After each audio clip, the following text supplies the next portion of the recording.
Chapter प्रकाश, chapter number 9।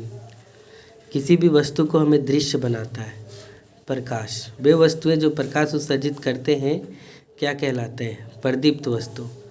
वे वस्तुएं जो प्रकाश उत्सर्जित नहीं करते हैं क्या कहलाते हैं? अप्रदीप्त वस्तु। सूर्य, तारा, आग, जलती हुई मोमबत्ती किस प्रकार की वस्तु है? तो प्रदीप्त वस्तु। चंद्रमा, ग्रह, पुस्तक, मानव दर्पण, दीवार किस प्रकार की वस्तु है? तो अप्रदीप्त वस्तु। वह प्रक्रिया जिसमें किसी वस्तु के सतह से टकराने वाली प्रकाश किरणें वापस लौट जाती है क्या कहलाती है?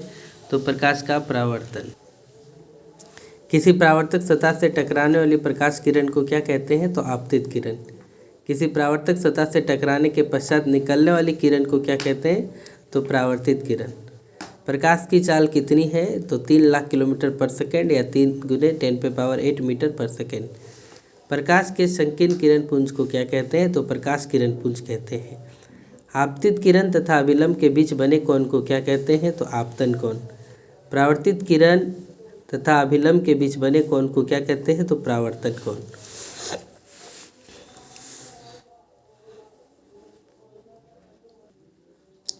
जिस सतह से परावर्तक होता है उस सतह को क्या कहते हैं? परावर्तक सतह। आपतन कोण बराबर परावर्तन कोण होता है। sin I बराबर sin R होता है। प्रकाश के संकीर्ण किरण पुंज को क्या कहते हैं? तो प्रकाश किरण। जब प्रकाश किरण समतल दर्पण पर लंबवत दिशा में होती है तो आपतन कोण तथा परावर्तन कोण का मान क्या होगा? तो 0 होता है। समतल दर्पण पर किस प्रकार का प्रतिबिंब बनता है? तो आभासी। समतल दर्पण में बना प्रतिबिंब किस प्रकार का होता है? आभासी तथा सीधा। समतल दर्पण में प्रतिबिंब का आकार कितना बड़ा होता है? तो वस्तु के बराबर। समतल दर्पण में पूरा प्रतिबिंब देखने के लिए दर्पण कितना बड़ा होना चाहिए? तो वस्तु के आधे के बराबर। जब कोई प्रकाश किरण किसी समतल परावर्तक सतह से परावर्तन को क्या कहते हैं? तो नियमित परावर्तन। जब कोई प्रकाश किरण किसी परावर्तक सतह से परावर्तन के पश्चात समांतर नहीं रहती है तो उसे क्या कहते हैं? विसरित। समतल दर्पण में किस प्रकाश का उत्क्रमण होता है? किस प्रकार का उत्क्रमण होता है? तो पार्श्व उत्क्रमण। कोई वस्तु को देखने के लिए जो दृष्टि रेखा पर नहीं है कौन सा यंत्र का उपयोग करते हैं? तो पेरिस्कोप। जब दो समतल दर्पण को किसी भी कोण पर झुका कर रखा जाता है तो प्रतिबिंब की संख्या कितनी होती है? तो 360/θ-1। जब दो दर्पण को 45 डिग्री पर झुका कर रखा जाता है तो प्रतिबिंब की संख्या कितनी होगी? तो 360/45-1 बराबर 8 - 1 बराबर कितना? 7। जब दो दर्पण को 90 डिग्री पर झुका कर रखा जाता है तो प्रतिबिंब की संख्या कितनी होगी? तो 360/90 - 1 यानी 4 - 1 बराबर कितना?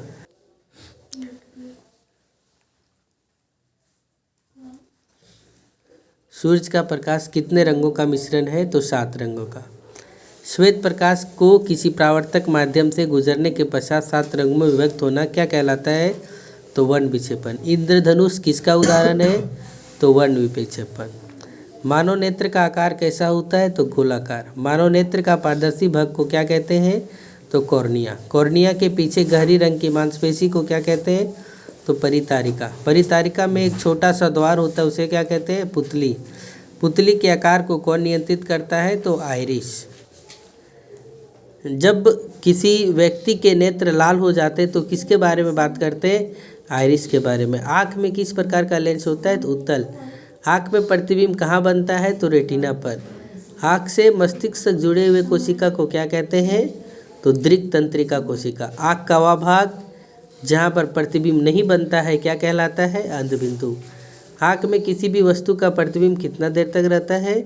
तो 1/16 सेकेंड। सामान्य नेत्र द्वारा पढ़ने के लिए अल्पतम दूरी कितनी होती है? तो 25 सेंटीमीटर। जब कभी तीव्र प्रकाश में जाते हैं तो आँख सिकुड़ जाता है तथा जब कम प्रकाश में जाते तो आँख बड़ा हो जाता है।